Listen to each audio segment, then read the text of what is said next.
Assalamu alaikum everybody, this is your Arabic teacher Sam and welcome to the second episode of A Word from the Qur'an with me, your Arabic teacher. So last week obviously we did the very first of these episodes and it was really well received, so I wanted to follow up with the second one. The last one was from the previous surah, from the one that we're going to do today. It was from Surah An-Naba. So the next one afterwards in Juz' Amma is Surah An-Nazi'at. So Allah subhanahu wa ta'ala says in this surah, فَأَرَاهُ الْآيَةِ الْكُبْرَى فَكَذَّبَ وَعَصَى. You know, there's the previous ayah, the 20th ayah, is the one that kind of leads up to this, but the one that I want us to focus on is فَكَذَّبَ وَعَصَى, is the 21st ayah in Surah An-Nazi'at.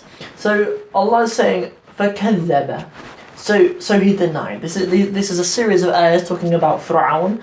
When Musa alayhi salam, the Prophet Moses, peace be upon him, when he went to kind of deliver the message to Fir'aun, it says فَكَذَّبَ, so he denied it. He denied the message, وَعَصَى.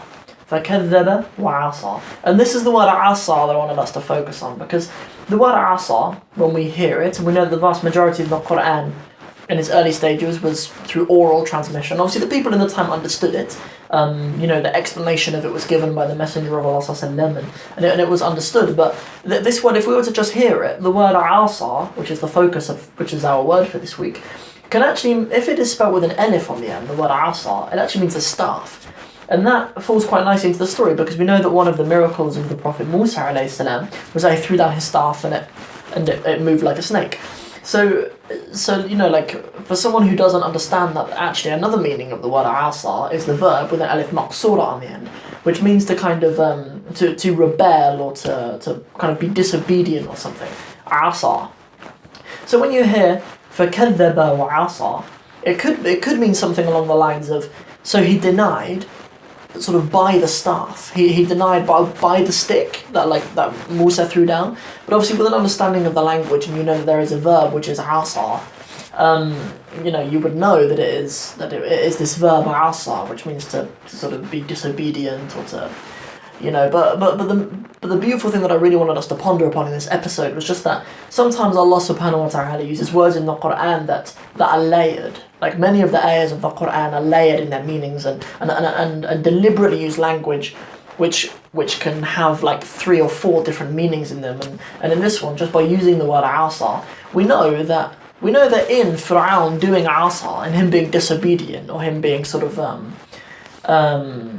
and him being disobedient, it is something to do with the staff. Like, he's being disobedient and he's disbelieving in the miracle of the staff.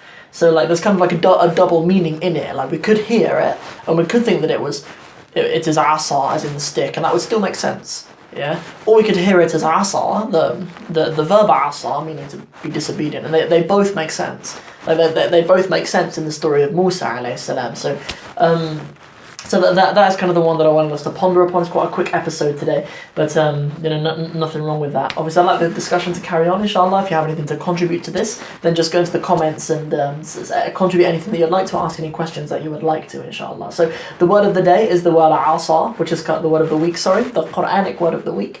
The verb asa, meaning to sort of be disobedient. And then we said that obviously it sounds like another word that's very relevant to the story, which kind of brings layers to this ayah, the word asa being the stick, the asa of Musa alayhi salam. So that's everything from this episode. If you really enjoyed it, and I really hope you did, don't forget to like and share it, and don't forget to subscribe to the channel. Assalamu alaikum wa rahmatullahi wa barakatuhu.